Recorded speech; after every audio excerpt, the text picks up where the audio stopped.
kita akan lanjutkan adab kita kepada Rasulullah Sallallahu Alaihi Wasallam. Kita akan ulangi sebentar, ya sejenak.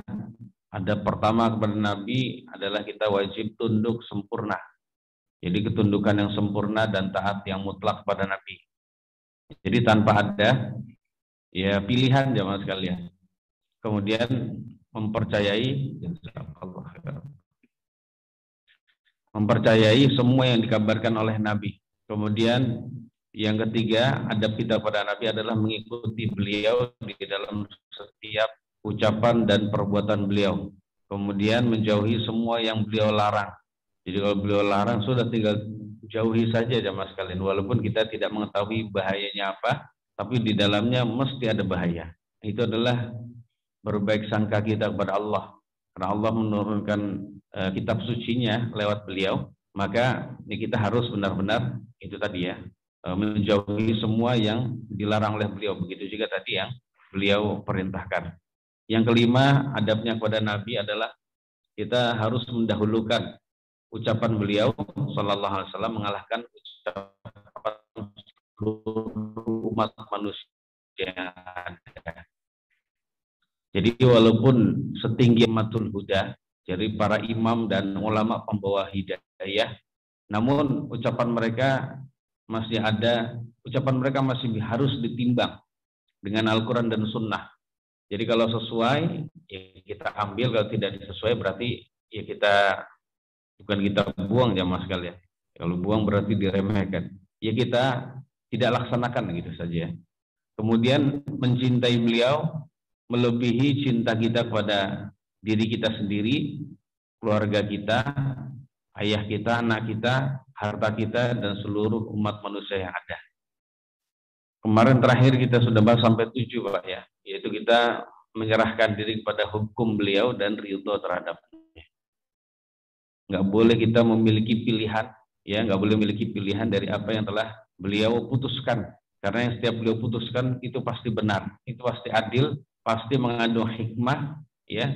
Seandainya kita memiliki pilihan, berarti itulah yang disebut kezaliman, itulah ketidakadilan, itulah tidak hikmah jemaah sekalian, dan lain-lain keburukan yang ada. Tapi yang ke-8, kita akan bahas yang ke-8 jemaah sekalian, yaitu ittikhadhu an-nabiy sallallahu alaihi wasallam al-qudwatul hasanah. Jadi di antara adab kita kepada Nabi adalah kita wajib ya menjadikan beliau sebagai al-qudwatul hasanah, yaitu panutan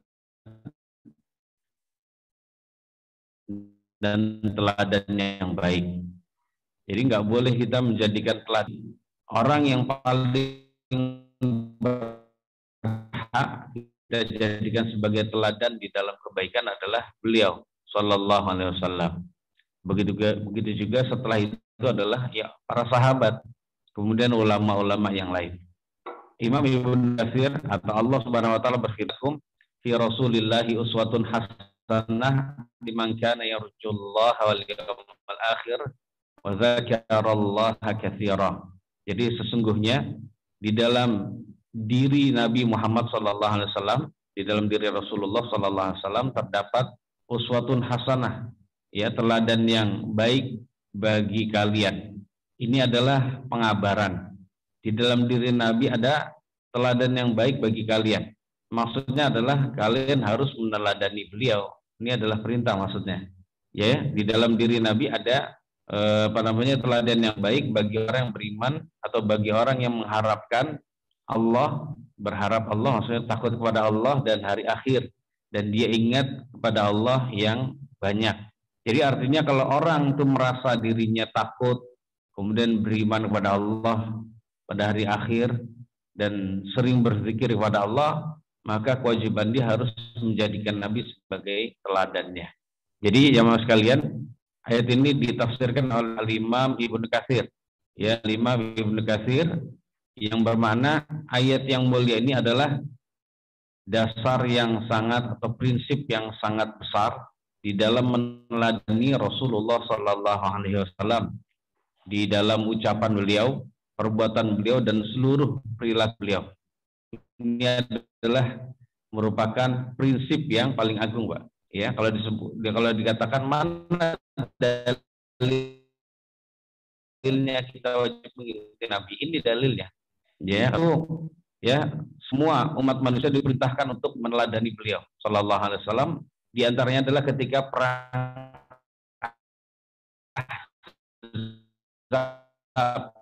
Ahzab itu kelompok dan juga golongan termasuk juga suku dari bangsa Arab yang kafir itu mengepung Madinah dari segala penjuru jamaah sekalian. Khususnya Madinah yang tidak ada pepohonan. Jadi intinya Madinah saat itu dikepung. Ya mereka nungguin di situ terus. Ya untungnya mereka nggak bisa masuk ya, belum bisa masuk karena Madinah saat itu sedang gitu ya. Sampai sholat asarnya itu dilakukan di waktu ya karena dalam keadaan kondisi sangat darurat Pak, kepepet sekali gitu ya. Dan rasa takutnya itu benar-benar wah nggak di.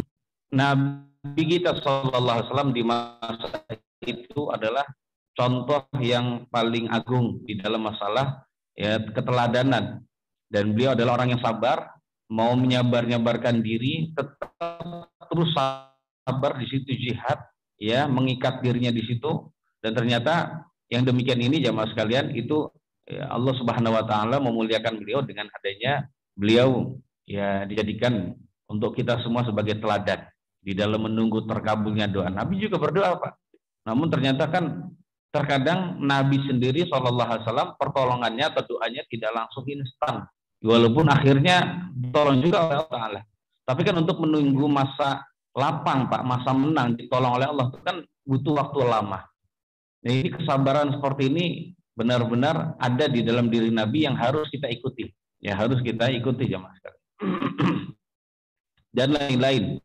Walaupun ayat ini terkhusus ya memang dalam surat Al-Ahzab dan juga terkhusus di dalam perang yang lain jamaah sekalian, di dalam kondisi yang lain. Sekali lagi walaupun ayat ini khusus dalam perang Ahzab, namun intinya adalah untuk seluruh kondisi dan juga sepanjang zaman dan tempat, bahwasannya kita harus menjadikan beliau sebagai teladan kita. Ya, kalau kita menjadikan beliau sebagai teladan berarti jamaah sekalian ini maknanya adalah kita artinya adalah termasuk bagian dari cinta kita kepada beliau. Dan siapa saja yang cinta kepada seseorang, maka dia akan bersama beliau nanti di hari kiamat. Anta ma'aman ahbab, kata Nabi. Jadi kamu akan selalu bersama orang yang kamu cintai. Ya. Jadi kalau kita cinta kepada Nabi, maka insya Allah kita akan dikumpulkan bersama Nabi yang mulia Sallallahu Alaihi Wasallam. Jadi kita nanti akan melihat Pak, Nabi itu kayak gimana mukanya. Kita juga semua penasaran. Mimpi ketemu Nabi aja, itu karomah sendiri ya mas sekalian untuk bisa ketemu Nabi gitu ya, bisa melihat wajah beliau. Ya paling tidak kita akan bisa menjumpai ya manusia paling agung nanti di hari kiamat insyaallah. Kemudian jamaah sekalian, jadi justru jangan jadikan panutan yang lain. Ya orang-orang yang fasik gitu ya, orang-orang yang tidak beriman pada Allah apalagi gitu. Ini adalah sesuatu yang tidak layak. Berarti kalau kita menjadikan mereka sebagai teladan kita, maka tentu saja kita kurang beradab kepada Nabi Shallallahu Alaihi Wasallam. Yang harusnya beliau yang lebih berhak untuk dijadikan sebagai teladan kita. Kemudian jemaah sekalian, ya walaupun kita meneladani beliau jemaah sekalian, kita tidak sampai perilaku kita, ucapan beliau seperti beliau, kalau paling tidak kita teladani. Kalau sudah meladani, insya Allah kita sudah ada modal jadi orang baik, ya. Ucapan kita baik, akidah kita baik, insya Allah jamaah sekalian. Kemudian perbuatan kita juga baik. Nah demikian. Kemudian ada kita yang ke-9 kepada Nabi kita yang mulia Sallallahu Alaihi Wasallam adalah kasratus salati alaihi. Ya, kasratus salati alaihi artinya adalah memperbanyak salawat kepada beliau. Ini termasuk adab jamaah sekalian. Berarti di antara adab yang kurang gitu ya dari sebagian kita misalnya, atau dari kita umatnya adalah kita jarang membaca sholawat untuk beliau, jarang membaca sholawat untuk beliau. Disebut nama Nabi kita nggak baca sholawat. Kemudian paling tidak dalam satu majelis kita baca sekali, Pak. Syukur-syukur setiap penyebutan beliau itu disebut Sallallahu Alaihi Wasallam, Sallallahu Alaihi Wasallam. Gitu ya, jemaah sekalian. Karena yang demikian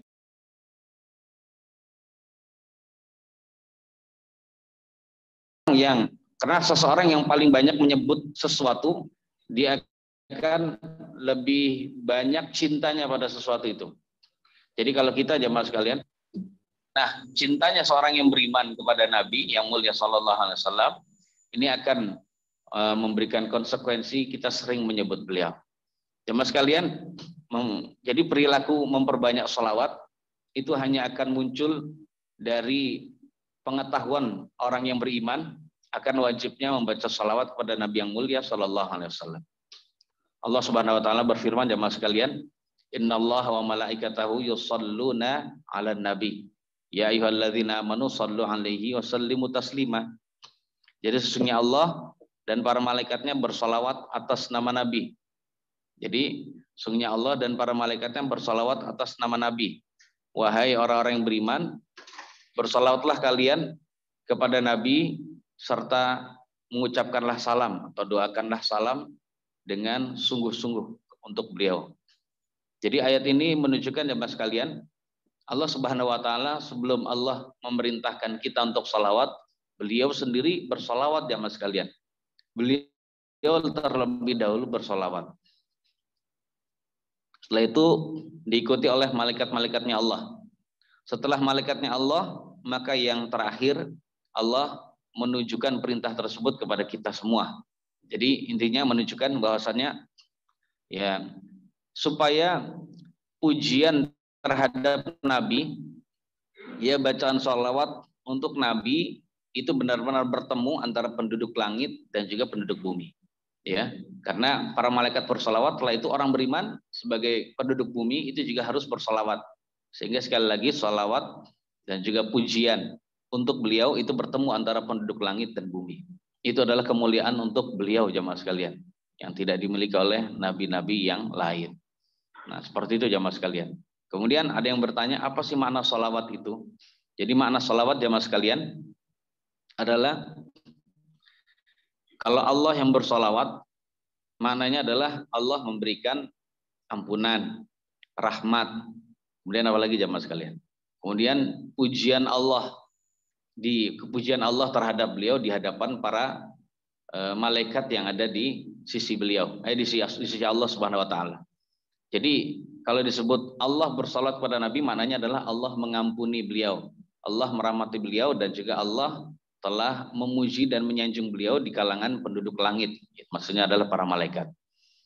Kemudian kalau para malaikat yang bersolawat, maknanya tentu saja adalah meminta supaya beliau disolawati oleh Allah, supaya beliau dirahmati, diampuni, dan juga disanjung selalu. Kemudian kalau orang beriman tentu saja sama seperti malaikat, yaitu meminta kepada Allah agar dipuji, kemudian disanjung, kemudian dirahmati dan juga diampuni. Makanya kalau kita minta sholawat, ya Allah sholawatilah Nabi, maka itu mencakup semua makna yang tadi disebutkan. Ya, kita meminta kepada Allah agar Nabi diampuni, dirahmati, disanjung, dan juga dimuliakan di hadapan para malaikatnya yang dekat di sisinya. Dan orang yang pelit jamaah sekalian, pelit sesungguhnya adalah orang yang kalau disebut nama Nabi tidak membaca sholawat, ya, tidak membaca sholawat. Jadi bolak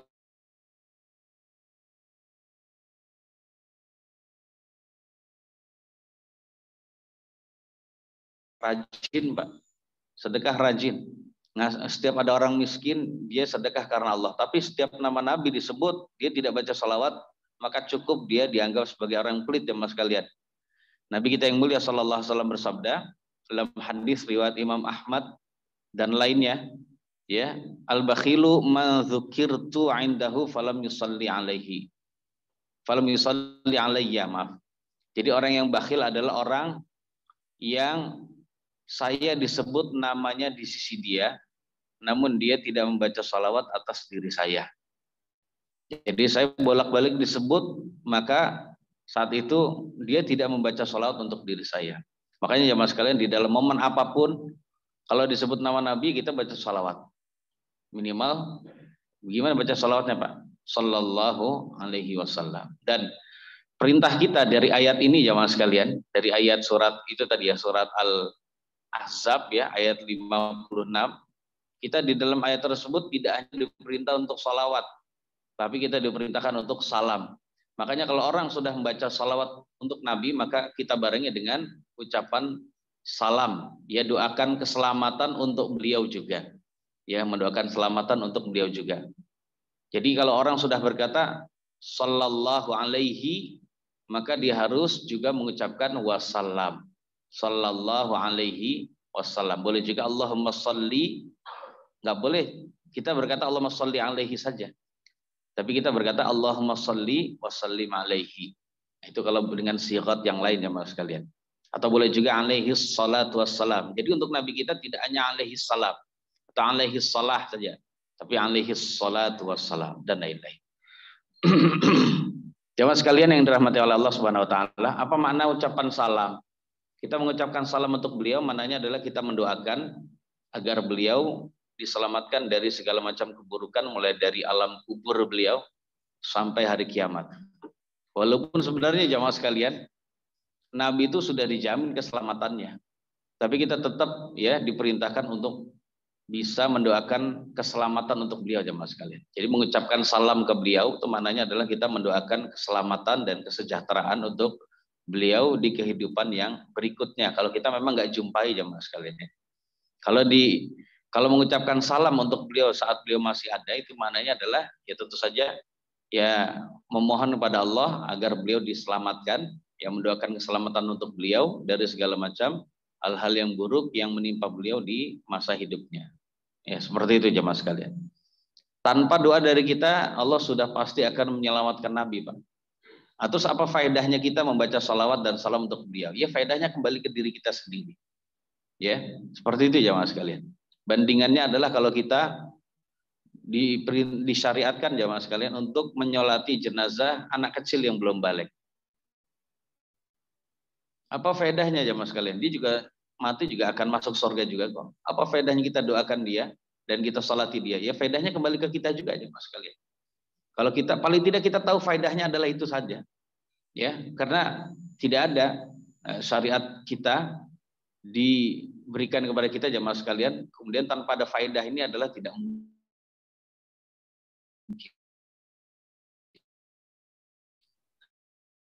Jadi mesti ada faedahnya melakukan suatu syariat. Tanpa faedahnya maka ini termasuk abas, sia-sia jamaah sekalian. Dan apapun itu disyariatkan itu mesti ada faedahnya jamaah sekalian. Kita tahu atau tidak faedahnya sudah tinggal dilaksanakan saja.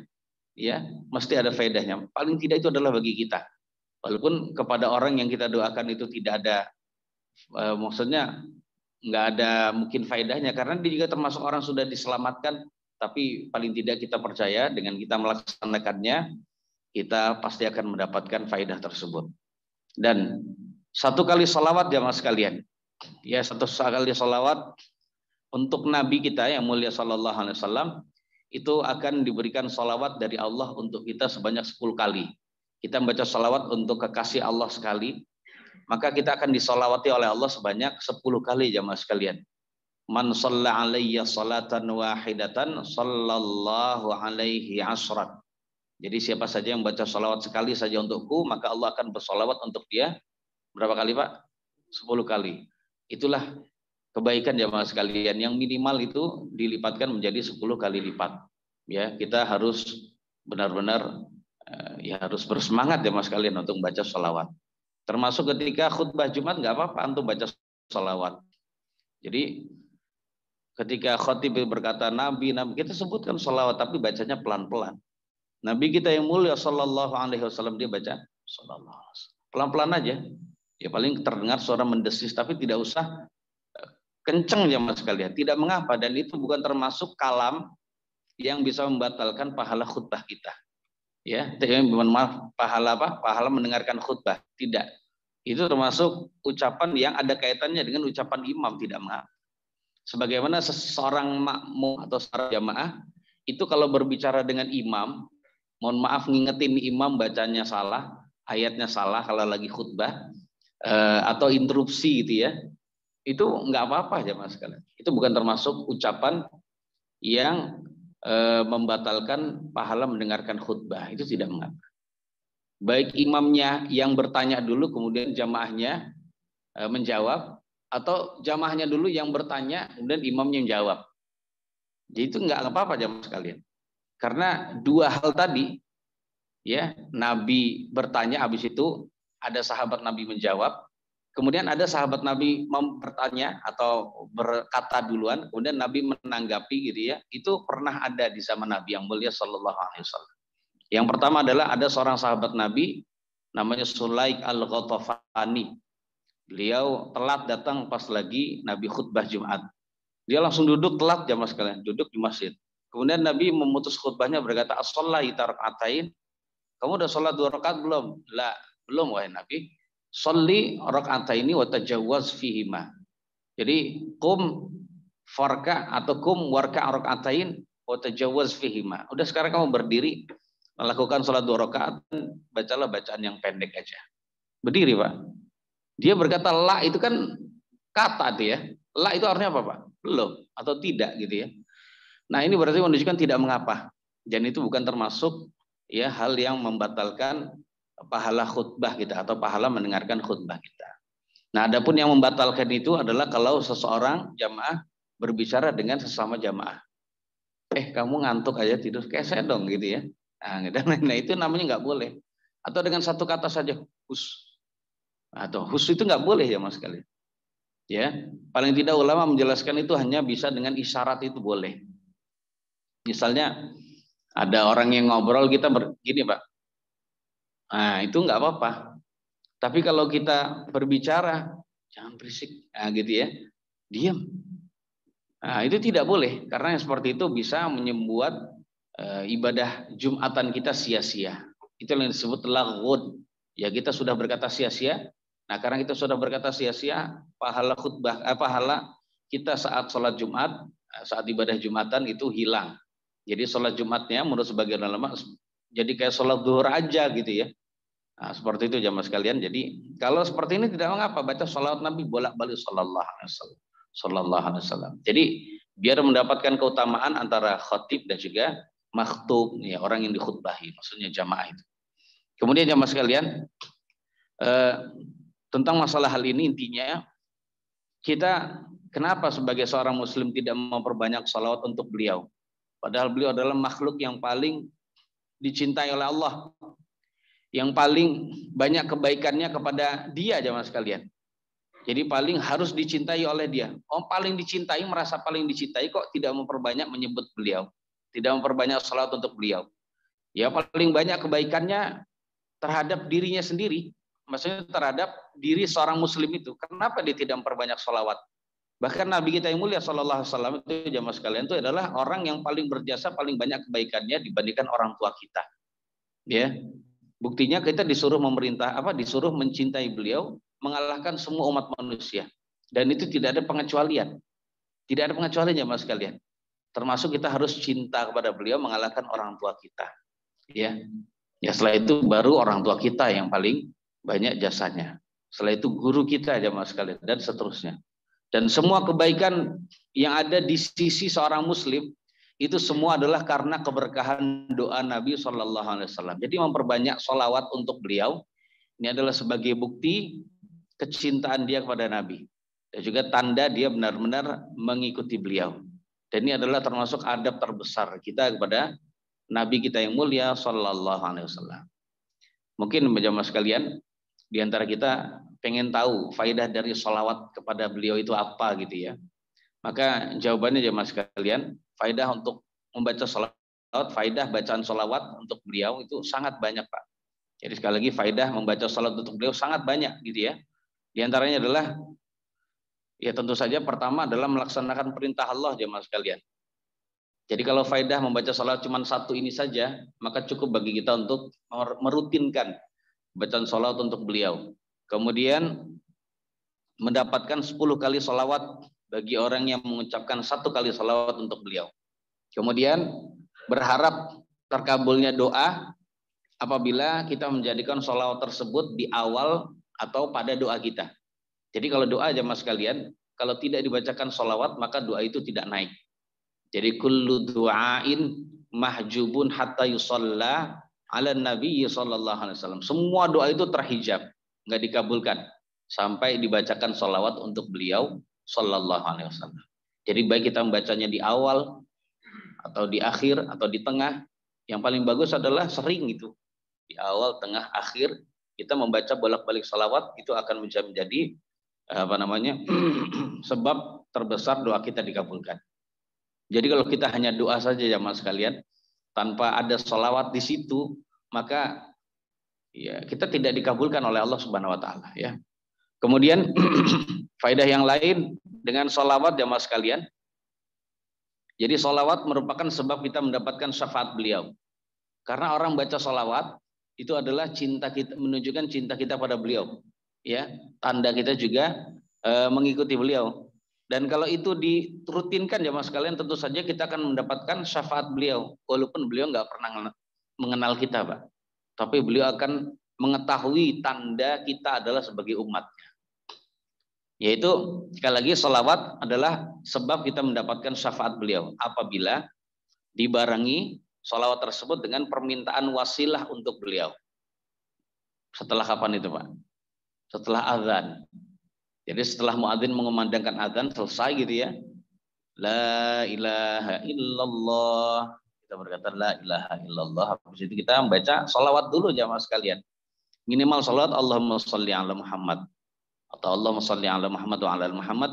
Syukur-syukur sampai innaka hamidum majid juga nggak apa-apa, lebih baik gitu ya. Habis itu baca Allahumma rabb hadhihi ad-da'wati tammah was-salatil qa'imah ati Muhammadanil wasilah. Nah, kita minta kepada Allah agar Nabi diberikan wasilah. Wasilah itu adalah derajat tertinggi di surga yang nggak bisa diraih oleh siapapun melainkan oleh beliau saja. Nabi aja nggak bisa dapat, nabi-nabi dan rasul nggak bisa. Tapi ini hanya Nabi kita saja. Kita mohon agar Nabi diberikan itu oleh Allah. Sekali lagi, kita nggak minta untuk Nabi, Nabi udah dikasih, Pak. Udah pasti dijamin. Terus faedahnya apa kita minta? Namanya minta kan beliau belum dapat. Itu kan menurut kita gitu ya. Itu menurut kita ya Mas kalian. Seandainya seluruh makhluk, ya umat Islam ini durhaka atau umat manusia durhaka, nggak mengikuti beliau, ya tetap beliau diberikan tempat yang mulia di sana, Pak. Ya. Nah, tinggal kita ruginya gitu ya. Beliau sudah mulia, kita yang rugi. Ya biar sama-sama untung, gimana beliau tinggi derajatnya, kita juga untung, caranya seperti itu. Jangan tinggalkan syariat, diantaranya adalah membaca sholawat. Nah, hebat Pak ya. Jadi kalau kita rutinkan, insya Allah beliau akan memberikan syafaat kepada beliau. Karena akan memberikan syafaat pada kita. Karena di akhir hadis itu, jamaah sekalian, hadis berdoa setelah azan itu Nabi bersabda halat lahu syafaati yaumal qiyamah. Jadi akan turun kepada dia orang yang membaca itu syafaatku di hari kiamat. Siapa yang nggak pengen dapat syafaat berarti sakit Pak hati dia Pak ya, gitu ya. Jiwa dia sakit ya. Kalau nggak pengen sholawat dari Nabi yang mulia Sallallahu Alaihi Wasallam. Faedah yang berikutnya diangkat 10 derajat kalau dia membaca satu kali sholawat. Faedah yang lain ditulis 10 kebaikan dari setiap kali satu salawat. Kemudian dihapus 10 keburukan, 10 dosa dan maksiat dengan satu kali salawat. Kemudian ya Mas sekalian, dengan salawat ini akan menjadi sebab Allah Subhanahu wa taala memberikan kecukupan bagi dia dari apa yang dia cita-citakan, Pak. Cita-cita kita banyak ya Mas sekalian. Nah, untuk bisa terwujud ya kita perbanyak salawat untuk beliau. Begitu juga ya, dengan kita membaca salawat dan salam untuk beliau, ini akan menjadi sebab jamaah sekalian Allah Subhanahu wa taala membangkitkan ruh beliau, atau mengembalikan ruh beliau kemudian untuk menjawab setiap hambanya yang mengucapkan salawat untuk beliau dan salam tentunya.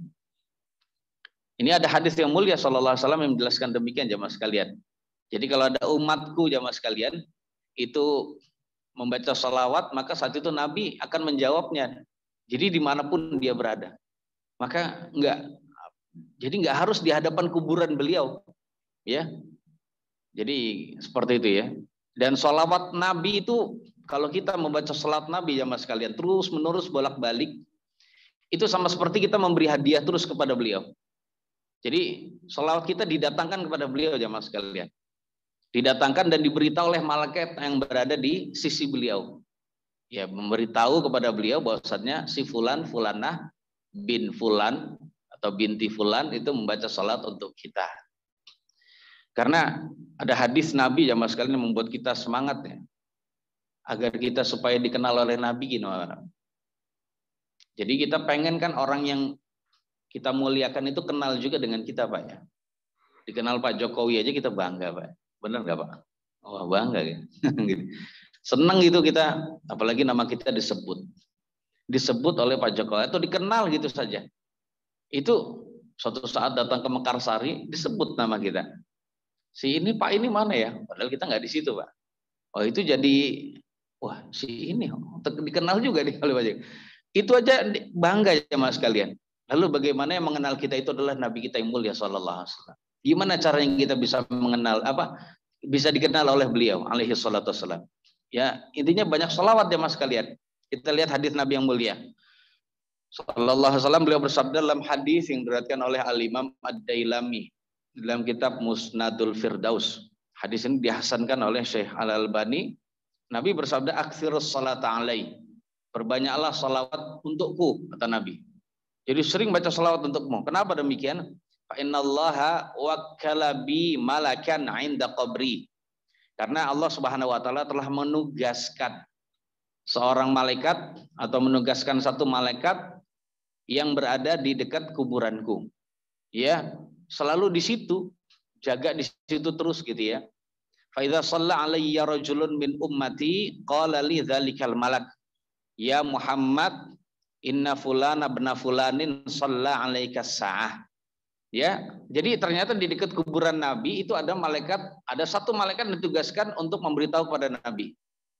Apabila ada seorang saja dari umatku kata Nabi membaca salawat untukku, maka malaikat tersebut berkata, wahai Muhammad, hari ini atau sekarang ini si fulan bin fulan itu membaca salawat untukmu. Wahai Muhammad, hari ini fulanah binti fulan membaca salawat untukmu. Jadi dikabari ya mas sekalian. Ya seperti itu ya. Nah kalau ada orang ya membaca salat terus ya pasti akan dikenal oleh Nabi dan kemungkinan besar mendapatkan salawat mendapatkan syafaat Nabi itu sangat besar ya mas sekalian. Dan ini disimpulkan oleh sebagian ulama ya mas sekalian. Berarti ayah kita juga disebut di situ Pak. Iya apa tidak? Kan fulan bin fulan. Ini adalah sebagai bentuk bakti kita juga pada orang tua. Gimana caranya agar orang tua kita disebut, dikenal juga oleh Nabi? Kita banyak salawat untuk beliau jamaah sekalian. Ini kata sebagian ulama yang saya pernah dengar adalah ceramah dari Syekh Muhammad Asy-Syanqiti yang ada di Saudi itu baik.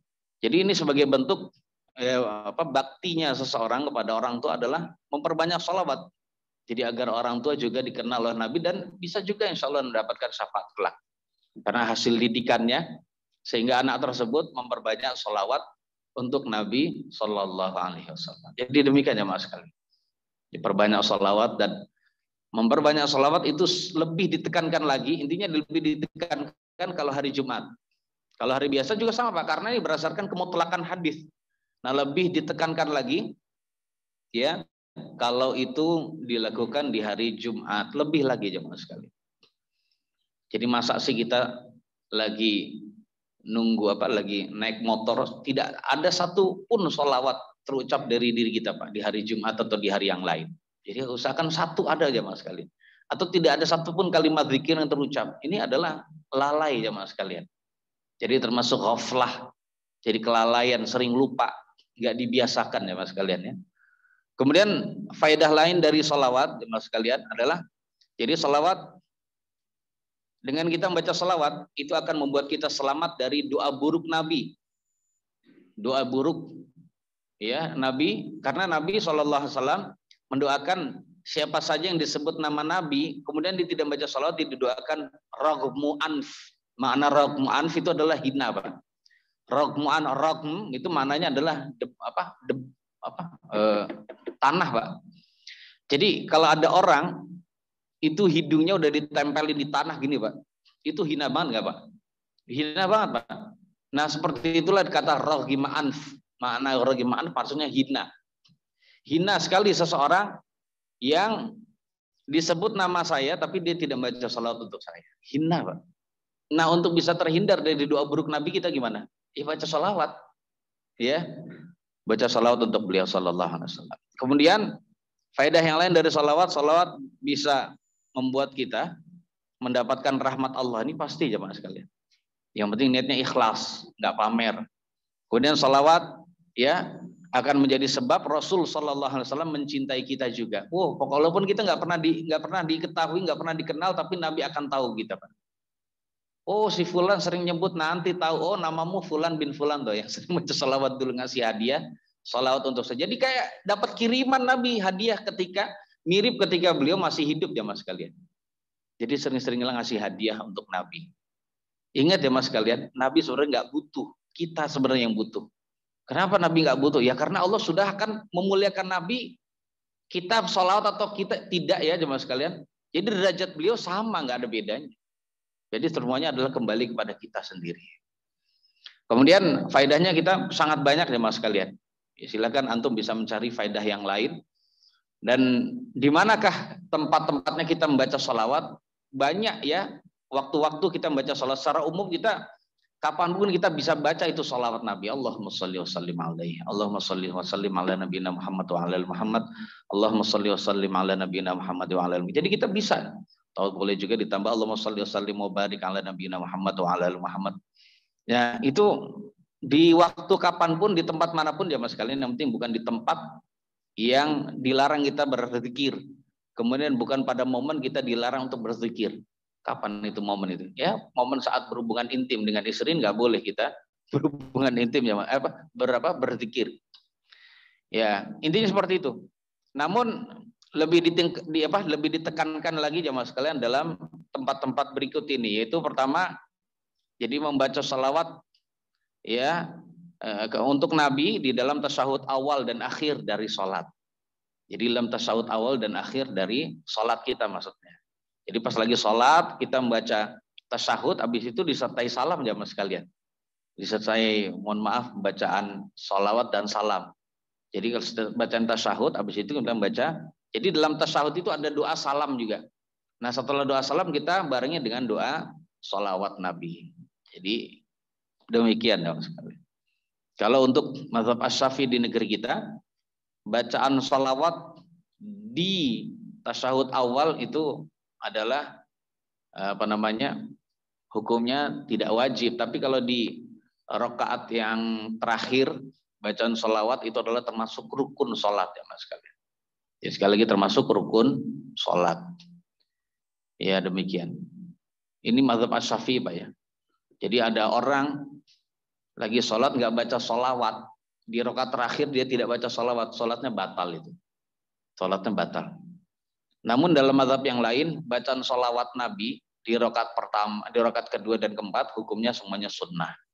Ya seperti itu. Intinya syariat membaca sholawat di dalam sholat itu diperselisihkan. Ada ulama yang mengatakan wajib, ada yang mengatakan sunnah. Lalu ada yang mengatakan sholawat itu lebih utama dibandingkan sholat. Kan ini kan ngawurnya kebangetan jemaah sekalian. Jadi sholawat kepada Nabi itu lebih hebat dibandingkan sholat. Kan aneh gitu ya. Kalau sholat semua ulama sepakat akan kewajibannya. Siapa saja mengingkari kewajiban sholat, dia murtad jemaah sekalian. Namun mengingkari kewajiban membacaan sholawat di dalam sholat itu tidak murtad karena ulama beda pendapat, ini ranah khilafiyah gitu ya. Kemudian sholat adalah rukun Islam yang paling utama setelah syahadat, sedangkan sholawat bukan. Jadi nggak usah dengerin dai yang begitu ngawur ya. Kemudian yang berikutnya jamaah sekalian, tempatnya sholawat itu ada pada doa Pak, doa sehari-hari dan juga doa kunut. Baik yang memahami atau yang meyakini sunnahnya kunut subuh maupun sunnahnya kunut yang lain Pak ya. Jadi intinya ya kita tidak ingkari masalah seperti itu jemaah, karena hanya ranah khilafiyah saja. Kemudian kalau ada orang yang kunut witir, itu juga disunahkan membaca sholawat. Walaupun doa witir itu pendek Pak. Kalau ingin baca yang pendek, yang sudah pendek namun mencakup semua, itu bacanya seperti itu. Ya. Namun setelah itu di akhir sholawat, ya bacanya Allah mahdini, Allah mahdi. Ini kalau baca sendiri Pak ya, witir sendiri. Kalau witir rame-rame, ya witir berjamaah maksud saya, baca Allah mahdina fi man hadait, wa afina fiman afait wa tawallana fiman tawallait wa barik lana fima a'tait wa qina bi rahmatika syarra ma qadait fa innaka taqdi wa la yuqda 'alaik wa innahu la yadhillu man walait wa la ya'izzu man 'adait tabarakta rabbana wa ta'alait wa la manja minka illa ilaik. Terus di akhir wa sallallahu ala nabiyina Muhammadin wa alihi wa sahbihi wasallam walhamdulillahi rabbil alamin. Udah gitu. Itu aja begitu Pak. Sholawat nggak usah terlalu panjang gitu ya. Karena itulah yang Nabi ajarkan kepada cucu beliau Hasan bin Ali radhiyallahu anhuma. Kemudian tempatnya sholawat yang lain adalah ketika khutbah. Bahkan dalam mazhab Asy-Syafi'i khutbah kalau nggak ada sholawatnya batal Pak. Khutbahnya nggak sah. Cuman harus tahu. Jadi yang ngerti bahasa Arab itu akan tahu setiap khutbah orang-orang baca sholawatnya dalam bahasa Arab. Maka saat itu tidak harus lagi ngulangi sholawat dalam bahasa Indonesia. Bagaimana maksudnya? Tidak harus khotib itu. Jadi kalau khotib udah membaca sallallahu alaihi wasallam atau Allahumma sholli wa sallim ala nabiyina Muhammad di awal pembukaannya. Kemudian nggak harus diterjemahkan lagi, nggak harus membaca atau nggak harus dia berkata sholawat dan salam semoga Allah limpahkan dan curahkan kepada Nabi Muhammad sallallahu alaihi wasallam. Kemudian para sahabat nggak perlu Pak, karena sudah dia baca sholawat itu. Soalnya ada jamaah sekalian, jamaah itu protes, ini gimana sih khutbah nggak ada sholawat Nabi gitu, gitu. Ada yang pernah diprotes gitu Pak ya. Ini di daerah Mekarsari juga, Saya dengar itu ada pengurusan ngomong ke saya gitu. Ini ada satu ustadz diprotes karena dia ini. Tuh ustadznya juga cerita ke saya, maksudnya bukan ustadznya, ustadznya juga ngomong ke bapak itu yang cerita ke saya bahwasannya bapak itu ngerti bahasa Arab enggak? Kan saya sudah baca sholawat dalam bahasa Arab gitu ya. Jadi begitu jawab sekalian. Intinya bacaan sholawat itu ya bacaan sholawat yang dalam bahasa Arab gitu. Habis itu kalau nanti pas lagi khutbah berbahasa Indonesianya, dia tidak harus mengulangi lagi. Nah, demikian jemaah sekalian. Begitu juga dia sudah memuji kepada Allah, dia tidak harus lagi dia membaca puji syukur kehadirat Allah Subhanahu wa taala atas segala limpahan nikmat yang Allah berikan. Enggak harus Pak, karena dia sudah memuji di awal. Innal hamdalillah itu pujian Pak. Kan sama seperti alhamdulillah sama. Habis itu sallallahu alaihi wasallam itu juga sholawat, jadi enggak harus ngulangi lagi. Jadi ketika khatib memulai dengan bahasa Indonesia dia langsung ke poinnya ya, atau langsung ya mengingatkan takwa pada Allah dulu ya. Mengingatkan pada takwa dulu dalam mengingatkan takwa kepada Allah juga sudah ada dalam bahasa Arab gitu Pak. Cuman banyak orang nggak paham gitu ya, ya sudah nggak apa-apa diterjemahkan, diulangi lagi. Syukurnya kepada Allah diulangi lagi, sholawatnya diulangi lagi pakai bahasa Indonesia. Terus mengingatkan bertakwa pada Allah juga diingatkan. Ya Allah udah jam 6 udah habis. Terus kemudian kapan lagi kita membaca sholawat? Setelah menjawab panggilan muadzin. Setelah azan selesai maksudnya. Kemudian ketika akan masuk masjid dan akan keluar masjid. Karena untuk bacaan doa keluar dan masuk masjid yang sempurna jemaah sekalian, itu bacaannya berdasarkan seluruh hadis yang ada tentang bacaan doa masuk dan keluar masjid adalah bismillahi wassalatu wassalamu ala rasulillah Allahumma gfirli dzunubi waftahli abwaaba rahmatik. Walaupun orang baca Allahumma ftahli abwaaba rahmatik juga boleh, cukup Pak. Allahumma ftahli abwaaba fadlik, tapi kalau yang lebih utama Pak, bismillahi wassalatu wassalamu ala rasulillah. Ya Allahumma gfirli dzunubi waftahli abwaaba rahmatik kalau masuk, kalau keluar abwaaba fadlik. Kemudian pada hari Jumat dan malam Jumat juga disunnahkan baca sholawat. Ini tempat-tempat khusus Pak ya, dianjurkan lebih. Selain yang disebutkan ini juga kita disyariatkan sholawat. Kemudian ketika menyebut nama Nabi Pak, ketika kita menyebut nama Nabi Sallallahu Alaihi Wasallam dan juga didengar nama Nabi disebut. Jadi baik yang menyebut dan yang mendengar sebutan tersebut. Kemudian ketika takbir yang kedua dari sholat jenazah, ini tempatnya membaca sholawat. Takbir Pak ya, takbir yang kedua Allahu Akbar. Yang pertama baca apa Pak? Al-Fatihah ya. Dan lain-lain. Jadi tempat sholawat itu banyak jemaah sekalian. Jadi demikian. Ya, sudah cukup adab kita kepada Nabi. Ya, semoga Allah memberikan kita taufik untuk menjadi orang yang beradab kepada Nabi kita yang mulia Sallallahu Alaihi Wasallam sampai ajal menjemput kita masing-masing. dan sehingga kita bisa mendapatkan syafaat beliau dan dikenal oleh beliau alaihi salatu wassalam. Baik, barangkali di antara Bapak kalau ada yang mau bertanya silakan. Silakan Pak. Waalaikumsalam.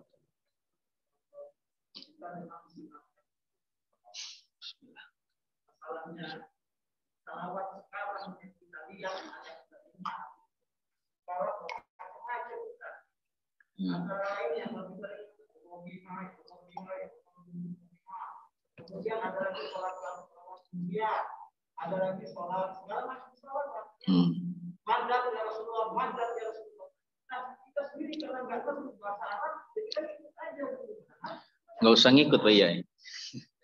Iya, jawabannya nggak usah ngikut Pak, karena nggak tahu. Nah, itu masalah sholat yang segala macam yang sekarang berubah. Iya, ya. Ini saya pernah membaca selebaran dari misionaris. Apa tuh? Apa itu Pak? Ada selebaran dari misionaris. Oh misionaris, kirain. Bagi kalian itu nggak selamat. Kenapa? Setiap saat didoakan tidak seperti Tuhan. Nah itu memang kalau kita tidak belajar itu membawa pengaruh yang berdampak. Pasti. Nah, jadi kita dalam hal ini lebih baik kita menyampaikan bagaimana selawat. Kemudian jangan sampai orang mengikuti. Ya baik, memang nama-nama sholawat yang ada itu adalah nama-nama buatan manusia sendiri ya. Kita memang subur di sini ya. Penamaan sholawat macam-macam dan nadanya juga macam-macam. Satu sholawat itu nadanya bisa lebih dari satu Pak ya. Ya seperti itu. Ada sholawat munjiah, sholawat asghil namanya. Tahu nggak sholat asghil gitu. Wa asghilil zalimin bil zalimin gitu. Wa harizna min bainihim salimin dan seterusnya. Jadi kemudian ada sholat badar, sholat apa lagi Pak? Saya juga. Sholawat nariyah gitu ya. Ini penamaan dari mereka saja. Nah orang beriman yang ingin selamat ya mas sekalian dari bid'ah gitu, itu sangat lebih baik untuk menghindari semua itu jamaah sekalian. Apalagi itu dijadikan sebagai nyanyian, pujian khusus dan dianggap seperti itu adalah sunnah, ini bisa masuk dalam perkara ya muhdas ya, perkara baru ya. Ya ini sangat dihindari ya mas sekalian. Ya kalau memang ingin memperbanyak sholawat pada Nabi, ucapan biasa saja tadi. Allahumma sholli wa sallim ala nabiyina Muhammad wa ala ali Muhammad. Allahumma sholli wa sallim ala nabiyina Muhammad wa ala ali Muhammad. Allahumma sholli wa sallim ala nabiyina Muhammad wa ala ali Muhammad. Atau kita membaca sholawat yang ada dalam sholat nggak masalah. Allahumma sholli ala Muhammad wa ala ali Muhammad kama shallaita ala Ibrahim wa ala ali Ibrahim dan seterusnya. Ya, demikian. Jadi tidak perlu kita ya intinya kalau memang itu kalau itu memang itu ajaran Nabi nggak masalah itu. Nabi memberi contoh sholawat gini dan itu. Soalnya pintu ini sangat terbuka di Indonesia. Ini ujian kita besar ya di dalam masalah berpegang teguh pada sunnah di Indonesia itu. Ya sebenarnya nggak hanya di Indonesia, di negeri lain tuh. Ya bid'ah-bid'ah itu merajalela jemaah sekalian. Dan kita ya hendaknya kita berhati-hati. Ya, ucapan tadi Bapak itu ucapan madat ya Rasul itu ucapan syirik Pak. Kata madat itu artinya apa? Pertolongan. Karena hanya yang bisa memberikan madat itu hanya Allah. Ya orang kaum tasawuf itu udah biasa begitu. Meminta pertolongan itu kepada selain Allah. Karena biasa mereka mengucap madat ya Husain. Nah gitu ya. Jadi udah kecampuran kayak syiriknya dari kalangan Syiah Pak. Ya. Kadang yang dimintai madat Husain, kadang yang dimintai madat siapa Pak? Walaupun niat mereka adalah ya itu kan sebagai wasilah saja gitu. Kenapa kita tidak minta madat kepada Allah langsung? Kok minta madat kepada madat itu maknanya adalah pertolongan jamaah sekalian. Pertolongan di saat terdesak. Ya di saat terdesak gitu. Nauzubillah. Kemudian yang tadi apa?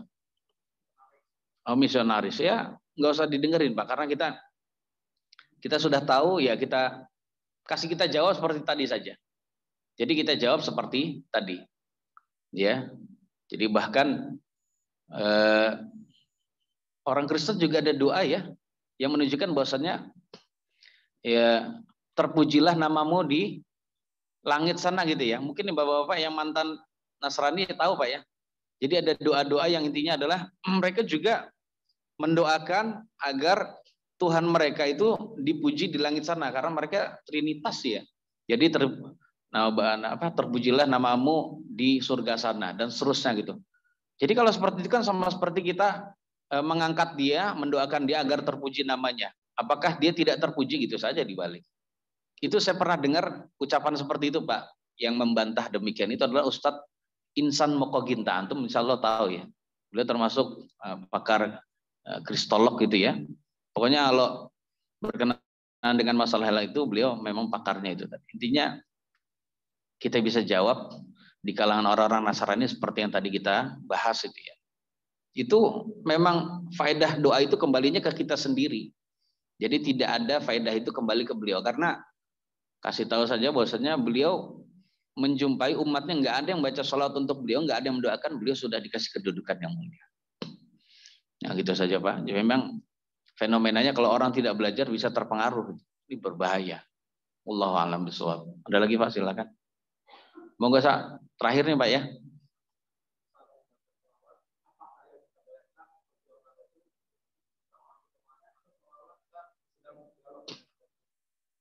Ya jawabnya boleh Pak, untuk bisa lebih khusyuk di dalam doa kepada Allah, ya memohon pada Allah agar Rasul itu diberikan salawat, boleh kita membayangkan perjuangan beliau, ya sirahnya beliau.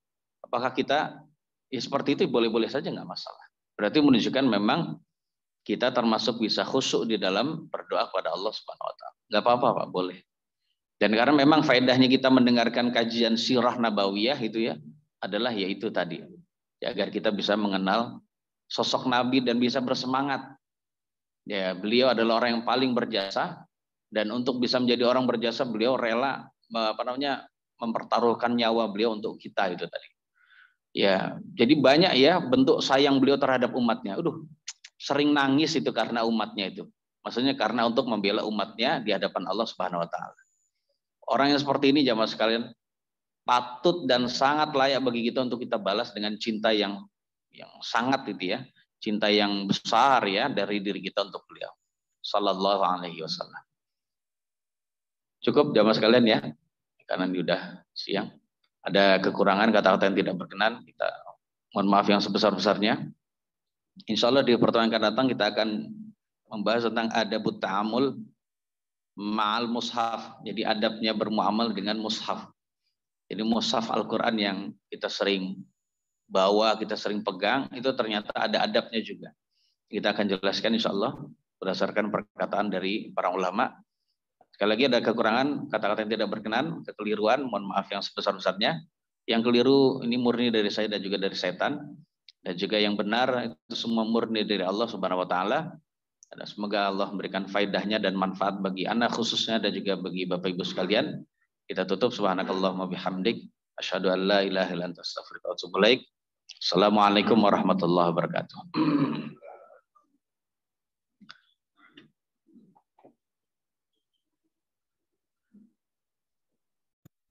The Gratefuls, bringing you da'wah.